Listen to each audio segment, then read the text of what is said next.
Your English is good enough to get by at work, but you're missing opportunities that you don't even realise. It's not because your English is bad. It's because you can't get your ideas out of your head. Now, this video is about why you can understand but can't speak and how to fix it. And your first problem is I don't sound like myself. This is where there's a mismatch. Your communication skills don't match your thinking abilities because you're smart, but you don't sound smart in English. Why could that be? Well, it turns out it's all about Skittles. That's right, Skittles. Look at these two glasses. This is your message and this is your language. The Skittles are your brain power. When you speak your first language, you focus on what you're saying. Almost all of your Skittles go in here, the message. You don't really have to think about how you say it, so your attention to language is minimal. But when you speak English, well, now you have to put some more Skittles in here because you have to think about language and structure and how you say it. So when you split your Skittles, your attention's divided and your message suffers. Can I have some more Skittles, please? Well, no, you can't. You can't create more, but you can choose where you allocate them. So if you don't sound like yourself, we need to put a few more in here. You're going to sacrifice a bit of that language perfectionism for being yourself and letting your ideas flow. That means don't pause and overthink. Just start talking and don't worry about native speakers. We aren't thinking about your level of English.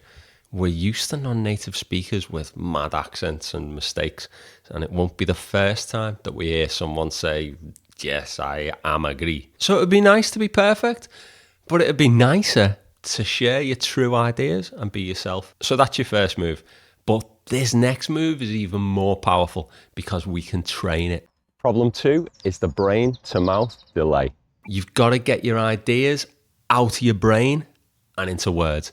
Now, most videos about this say, get more output and just practice speaking. And yes, that helps, 100% agree, but it misses a massive part of the problem. Imagine your ideas are water and they've got to flow out of this tube. Now, there are 2 blockages stopping the water coming out. One is the width of the tube. That's how fast your ideas can flow. And practice this by training the speed of response, not just your accuracy. So when you're practicing your speaking, plan your answer, start with maybe 30 seconds and gradually reduce that until the prompt appears and bang, you start talking as soon as you've read it. That's a killer exercise. But the second blockage that nobody talks about is this opening at the end, your mouth. Now, you could have a big pipe. You know the exact words and phrases you want to say. But if your mouth and tongue can't physically move fast enough, it's useless. You need to train tongue twisters and top speed reading. I've actually got a speed reading training tool that I can share with you. Just write speed in the comments and I'll send you the link for free. The third problem is the translation loop. This is where you have to think in your language and then translate to English, and it's slow and annoying. But guess what? It's a myth. False. Doesn't happen. You don't think in your language and then translate to English because you don't think in any language. Think of the phrase, I can't find the words to express how I feel. Have you heard that before? Well, there. It shows that the thoughts come first and then the language. So you just need to go from thoughts directly to English. But how do we do that? Look, when you're a beginner, you have to translate everything. It's the only way to start. But I find with more advanced English speakers, the main problem here is when you want to use like the perfect expression for the situation from your first language. And when you say, look, Sarah, I have other cats to whip. That might sound good in your language, but trust me, in English, it's weird. I quite like it. No, just abandon it. Think of a different way to say it. Once you have at least an intermediate level, this thinking in English is really just a mindset shift, like going into English mode.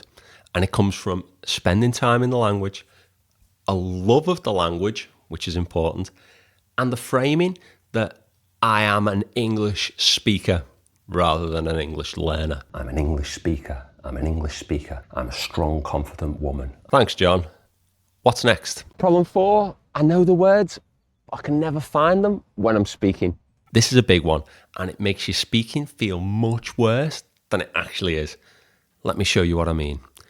What does mitigate mean? Now, you probably know it, but have you ever used that word? Probably not, because it's in your passive vocabulary. Now, you understand it when you hear it, but when you speak, it doesn't come out. Now, this just happened to me in Spanish. The word cotidian, there you go. Cotidiana. Now, I understand perfectly. It means like daily or day-to-day tasks. It's similar to French, quotidien, but it's not a word I think I've ever used. It's probably because there's no direct equivalent in English. These are all the words you know in your vocabulary, so you understand them. And of those words, these are the words in your active vocabulary. The rest of them, you might understand, but they're not available to use in your speaking. That's your passive vocabulary. So when the word you need is here, here, here, or here, you feel like you can't find the words. So the question is, how do you get a word from here into here? Well, you've got to use it or lose it. You need 10 to 20 meaningful uses. That's not just reading it, that's saying it aloud and using it appropriately in real situations. So when you hear someone say mitigate, note it and squeeze it in somewhere today. Mitigate this. You don't need more vocabulary. You need fast access to the passive vocabulary you already have. Your 5th problem, I can understand, but I can't speak. Think about the problem. I can understand, but I can't speak. Now think about how much time you spend listening and watching compared to how much time you spend actually speaking. You've trained yourself to understand English to a very high level if your YouTube watch time's anything like mine. YouTube, Netflix, sitting in meetings and not saying anything. It's all input. But speaking is a performance skill, and you haven't trained performance. And for that, you want to read my ebook, Solo Speaking Success. Links in the description, and that's a gift. I'll give you that one for free. Spoiler alert, it's about exactly how to do speaking exercises on your own. It's a good, quick read. But even if you do that, it leads to another problem, which can be even more damaging. The next problem's about interaction. I'm fluent when I'm on my own, but as soon as I try and speak to somebody else, I freeze. Or as this commenter put it, when I'm alone, I can speak like a rapper. This is the real issue. Even if you start speaking and doing monologues to yourself in the shower, you're training for isolation, not for interaction. The only thing that you can do, apart from having real conversations, is this. You've got to raise the stakes some other way. Basically, add pressure. You're going to record yourself speaking.